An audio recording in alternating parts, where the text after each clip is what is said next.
बच्चों, आज मैं आपको वीर कुंवर सिंह की जीवनी पाठ का सार करा रही हूँ। वीर कुंवर सिंह भारत के प्रथम स्वतंत्रता संग्राम के 1857 में भाग लेने वाले स्वतंत्रता सेनानियों में उल्लेखनीय स्थान रखते हैं। 1857 का स्वतंत्रता संग्राम स्वतंत्रता प्राप्ति की ओर एक दृढ़ कदम था। इस संग्राम के कारण ही राष्ट्रीय एकता की नींव पड़ी थी और भारतवर्ष में सांप्रदायिक सद्भावना बढ़ी थी। कुंवर सिंह ने स्वाधीनता संग्राम में बिहार का नेतृत्व किया था। प्रमुख बात यह है कि स्वाधीनता संग्राम में भाग लेते समय उनकी आयु 80 वर्ष के करीब थी। इतनी अधिक आयु होने पर भी उन्होंने जिस वीरता तथा शौर्य के साथ यह लड़ाई लड़ी थी वह उल्लेखनीय है। उनका जन्म बिहार के शाहबाद जिले के जगदीशपुर में सन 1782 ईस्वी में हुआ था। उनके पिता शाहजादा सिंह व माता पंच रतन कुंवर थी। उनके पिता जगदीशपुर रियासत के जमींदार थे। कुंवर सिंह पारिवारिक उलझनों के चलते बचपन में उनकी ठीक से देखभाल नहीं कर पाए। अपने पिता के उदार स्वाभिमानी स्वभाव का प्रभाव कुंवर सिंह पर पड़ा। उनकी शिक्षा घर पर ही हुई। हिंदी, संस्कृत तथा फारसी भाषा का उन्हें ज्ञान था, पर वे घुड़सवारी, तलवारबाजी व कुश्ती लड़ने में तन निपुण थे। उन्हीं में उनका अधिक मन लगता था।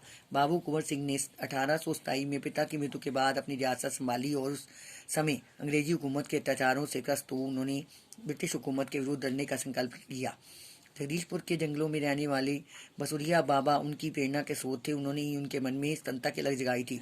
सन 1845 से 1846 तक काफ़ी सक्रिय रहते हुए भी उन्होंने बनारस, मथुरा, कानपुर, लखनऊ आदि स्थानों पर जाकर विद्रोह की सक्रिय योजना बनाई। जौनपुर में लगने वाले प्रमुख पशु मेले में, जिसे एशिया में लगने वाला पशु मेला माना जाता है, वे अपनी योजना के क्रियान्वयन गुप्त बैठक करते थे। कुंवर सिंह ने 27 जुलाई 1857 में आरा पर विजय प्राप्त की। 13 अगस्त को कुंवर सिंह की सेना अंग्रेजों से हार गई। उनकी वीरता की कीर्ति पूरे भारत में फैल गई। अंग्रेजों और कुंवर सिंह के बीच घमासान युद्ध हुआ। उन्होंने 22 मार्च 1858 को आजमगढ़ पर कब्जा कर लिया। इस प्रकार अंग्रेजी सेना को परास्त कर वीर कुंवर सिंह 23 अप्रैल 1858 को स्वाधीनता की विजय पताका फहराते हुए जगदीशपुर पहुंच गए। 26 अप्रैल 1858 को यह वीर संसार से विदा होकर अपनी अमर कहानी छोड़ गया। स्वाधीनता सेनानी कुंवर सिंह युद्ध कला में पूरी तरह कुशल थे। 1857 के स्वतंत्रता संग्राम में उन्होंने तलवार की जिस धार से अंग्रेजी सेना को मौत के घाट उतारा, उसकी चमक आज भी इतिहास के पृष्ठों पर अंकित है। कहा जाता है कि एक बार कुंवर सिंह को अपनी सेना के साथ गंगा पार करनी थी। अंग्रेजी सेना उनका पीछा कर रही थी। तभी उन्होंने फाफ ला दी कि वे अपनी सेना को बलिया के पास हाथियों पर चढ़ाकर गंगा पार करवाएंगे।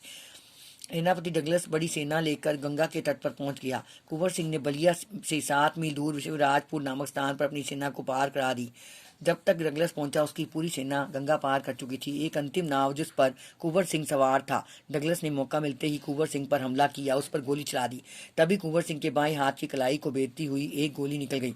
उन्होंने हाथ के बारे में सोचते हुए अपना बायां हाथ गंगा मैया को अर्पित कर दिया। कुंवर सिंह ने अपने ओजस्वी स्वर में कहा, ही गंगा मैया, अपने प्यारे की यह अकिंचन और भेंट स्वीकार करो। वीर कुंवर सिंह ने ब्रिटिश हुकूमत के साथ लोहा तोलिया ही उन्होंने अनेक सामाजिक कार्य भी किए। उनकी आर्थिक स्थिति अच्छी न होते हुए भी वे गरीब व्यक्तियों की सहायता करते थे। वीर कुंवर सिंह ने अपने एक कुएं खुदवाए और जलाशय बनवाए। कुंवर सिंह उदार व संवेदनशील व्यक्ति थे। उनके यहाँ हिंदुओं और मुसलमानों के सभी त्यौहार एक साथ मिलकर मनाए जाते थे। बिहार के प्रसिद्ध कवि मनोरंजन सिंह प्रसाद सिंह ने उनकी वीरता और शौर्य का वर्णन करते हुए लिखा है, अमरपुर का वीर कुंवर सिंह चला गया, जिसने अपनी वीरता से सबका दिल जीता। अब भी उसके चित्र देखकर दुश्मन डर जाते हैं। धन्य है वीर धरती माँ, जिस पर ऐसे वीर इंसान का जन्म हुआ। लोग हमेशा उनकी विजय का गीत गाते हैं और गाते रहेंगे। वीर कुंवर सिंह स्वतंत्रता का सैनिक था और आज़ादी का दीवाना था। अंत में यही कहते हुए वीर सिंह बड़ा ही साहसी आदमी था। अभिराम, सुंदर, दमन, दबाना, बगावत, विद्रोह, कूच करना, रवाना होना, कब्जा, अधिकार, जंगल की आग बहुत जल्दी से फैलती है। भीषण कठोर, भीषण भयंकर, भूभाग जमीन का हिस्सा, हुकूमत, शासन, खिलाफ, विरुद्ध, लोहा लेना, मुकाबला करना, वाहिनी सेना, बागी, क्रांतिकारी, तत्पर, तैयार, कुश्ती, मल्लयुद्ध। बच्चों, आपने वीर सिंह पाठ का सार शब्दार्थ याद करने और लिखने हैं। महाभारत का 23 पाठ पढ़ना है।